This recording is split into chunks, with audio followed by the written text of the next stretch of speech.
یا ایہا الذین آمنوا کتب علیکم الصیام کما کتب علی الذین من قبلکم لعلکم تتقون۔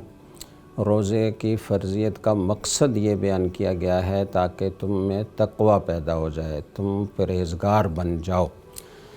تقوی کا مطلب یہ ہوتا ہے کہ فرائض اور واجبات کی تکمیل ہو اور معصیت سے اجتناب ہو، گناہوں سے بچنے کا اہتمام ہو۔ تقوی کے لفظی معنی ہی بچنے کے ہیں،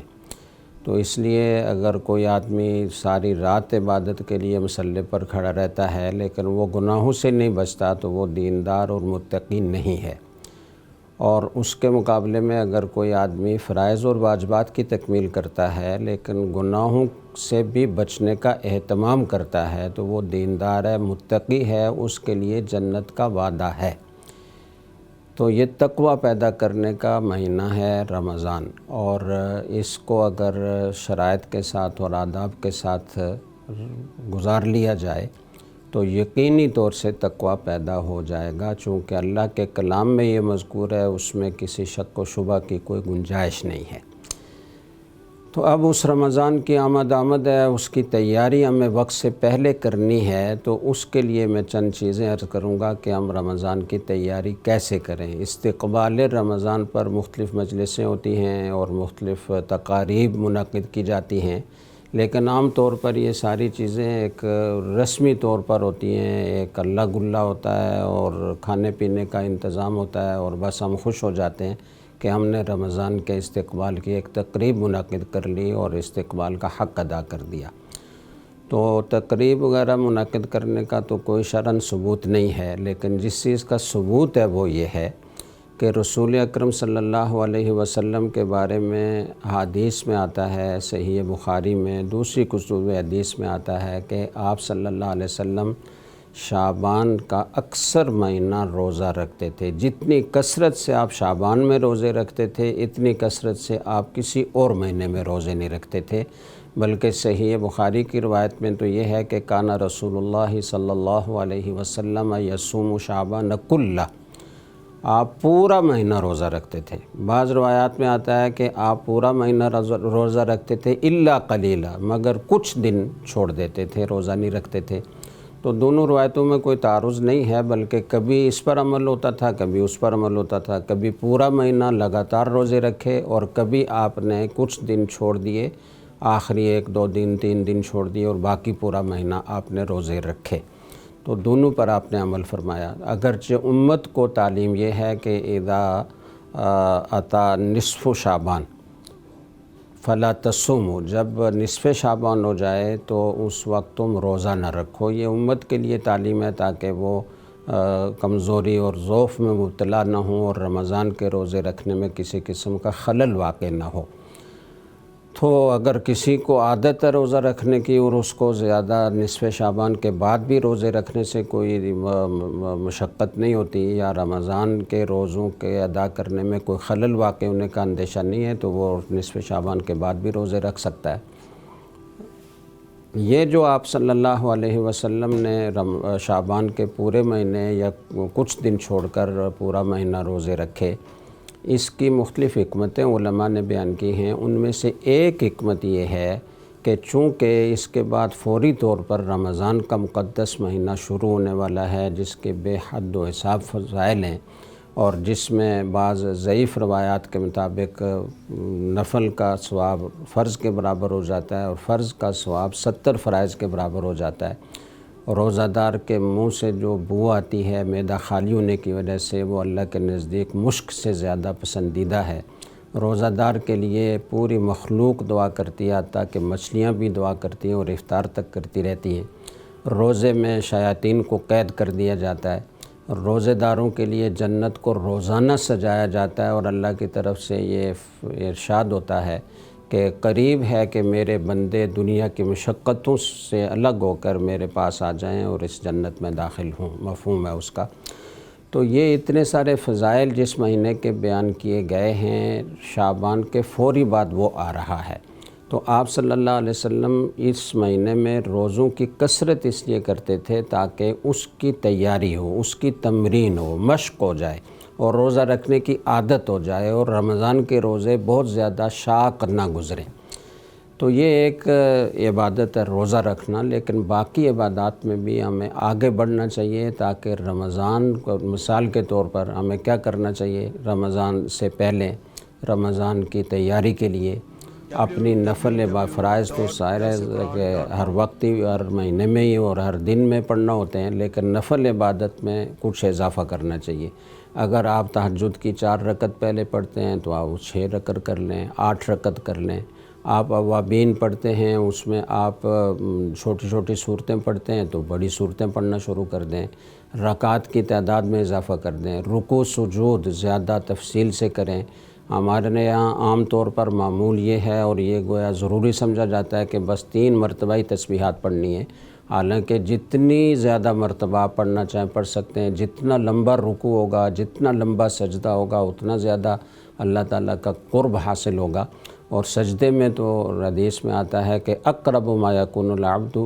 من ربہ وہو ساجد، جو سب سے زیادہ اپنے رب کے قریب آدمی سجدے کی حالت میں ہوتا ہے، تو سجدہ لمبا کریں۔ اسی طرح دعائیں مانگنے کا اہتمام زیادہ ہونا چاہیے، صدقہ اور خیرات کرنے کا اہتمام ہونا چاہیے، توبہ استغفار کا اہتمام ہونا چاہیے، تاکہ یہ شعبان کا مہینہ ہم گزاریں تو ہمارے سارے گناہ معاف ہو چکے ہوں، اور نفل عبادات میں کثرت کی وجہ سے اور معمول کی عبادات پر اضافہ کرنے کی وجہ سے ہمیں اللہ کا قرب حاصل ہو، اور رمضان میں ہم پاک صاف ہو کر اور اللہ کا قرب لے کر اور نورانیت اور روحانیت لے کر اپنے صاف اور مطہر قلب کو لے کر رمضان میں داخل ہوں۔ پھر دیکھیں کہ رمضان کی برکات کیسے حاصل ہوتی ہیں اور اس کے ثمرات کیسے حاصل ہوتے ہیں۔ اسی طریقے سے دوسری چیز یہ ہے کہ اگر آپ کے رشتہ داروں میں کوئی آپ سے ناراض ہے، کوئی دنیاوی معاملات میں عام طور پر ہو جاتا ہے، اونچ نیچ ہو جاتی ہے، ناراضیاں پیدا ہو جاتی ہیں، تو اس ناراضی کو ختم کرنے کی کوشش کریں، جھک جائیں۔ من تواضع للہ رفعہ اللہ، جو تواضع اختیار کرتا ہے اللہ کے لیے، نیچا ہو جاتا ہے، اللہ تعالیٰ اس کو بلندی عطا فرماتے ہیں۔ تو انا کا مسئلہ نہیں بنانا چاہیے کہ میں اس سے معافی مانگوں۔ رشتہ داروں میں کوئی چپکلش ہو گئی، کسی طرح کی ناراضی ہو گئی، تو ہر آدمی اپنی انا کا مسئلہ بنا کر بیٹھا رہتا ہے کہ میں اس کے پاس کیوں جاؤں، وہ میرے پاس آئے۔ تو دیکھیں، جو تواضع اختیار کرے گا اور ناراضی ختم کرنے میں پہل کرے گا، وہ پہلے جنت میں داخل ہوگا، اور اس کو اللہ تعالیٰ بلندی اور رفعتیں عطا فرمائیں گے۔ اس کی اس میں کوئی تحقیر نہیں ہوگی، اس کی توہین نہیں ہوگی، اس کی بے عزتی نہیں ہوگی، اس کی عزت میں اضافہ ہوگا۔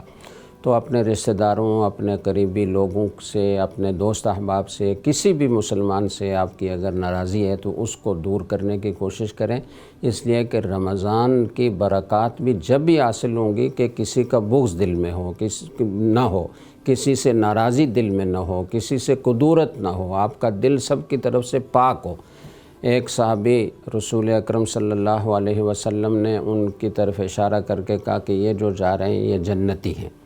تو ایک صحابی کو شوق پیدا ہوا کہ میں ان کے عبادات کو دیکھوں، یہ کیا عمل کرتے ہیں کہ رسول اکرم صلی اللہ علیہ وسلم نے ان کو اتنی بڑی بشارت دی ہے۔ وہ ان کے مہمان بنے اور انہوں نے جائزہ لیا، لیکن ان کو کوئی خاص چیز نظر نہ آئی۔ تو انہوں نے پوچھا کہ کیا ہے تم عبادت کرتے ہو جس پر اتنی بڑی بشارت رسول اکرم صلی اللہ علیہ وسلم نے دی؟ تو انہوں نے فرمایا کہ میں زیادہ تو کچھ نہیں کرتا، بس یہ ہے کہ میں جب بھی وضو کرتا ہوں تو جتنی توفیق ہوتی ہے میں نفل نماز پڑھتا ہوں، 2 رکعت 4 رکعت زیادہ۔ اور دوسرا کام میں یہ کرتا ہوں کہ جب میں رات کو سوتا ہوں تو اپنے دل کو سب کی طرف سے پاک صاف کر کے سوتا ہوں۔ تو دیکھیے اس پر اتنی بڑی بشارت اللہ تعالیٰ نے عطا فرمائی ہے۔ تو رشتہ داروں سے تو ویسے ہی اس نے سلوک کا، صلہ رحمی کا بہت زیادہ اس کا حکم ہے، اس کی تاکید ہے۔ تو ان رشتہ داروں کو، اپنے قریبی لوگوں کو راضی کرنے کی کوشش کرنی چاہیے۔ تیسری چیز یہ ہے کہ کچھ نہ کچھ صدقہ خیرات کرنے کا معمول بنانا چاہیے۔ اگر کچھ مقدار روزانہ آپ صدقہ کریں، اپنے بچوں کے ذریعے سے کروائیں تو ان کی بھی عادت بنے گی، دنیا کی محبت میں بھی کمی آئے گی، اور صدقے کے جو بے شمار فضائل ہیں وہ بھی حاصل ہوں گے، دنیا کی بلائیں اور آفات بھی ٹلیں گی، مصیبتیں کم ہوں گی، اور آخرت میں یہ صدقہ آپ کے لیے سایہ بنے گا۔ تو یہ کچھ اعمال ہیں کہ جن کے اسی طریقے سے ایک رمضان کی تیاری کے لیے چوتھی چیز یہ ہے کہ آپ اپنے دنیاوی مشغولیت کو اپنے معمول کی مشغولیت سے کم کر کے اس وقت کو بچا کر تو عبادات میں نیک کاموں میں خرچ کریں، اور اسی میں یہ بھی داخل ہے کہ آپ رمضان سے پہلے خریداری کر لیں، جو رمضان میں جو چیزیں ضرورت پیش آتی ہیں افطار کے لیے اور باقی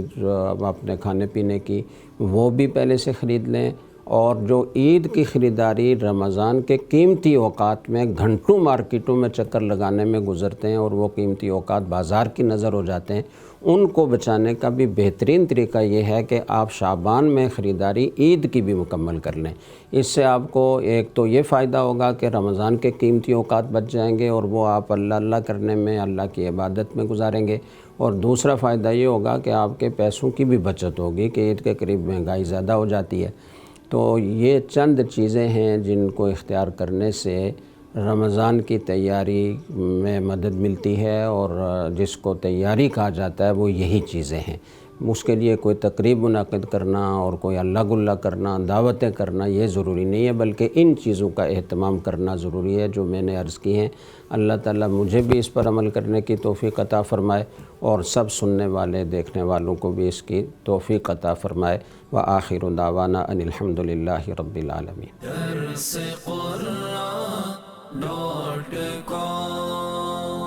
www.darsequran.com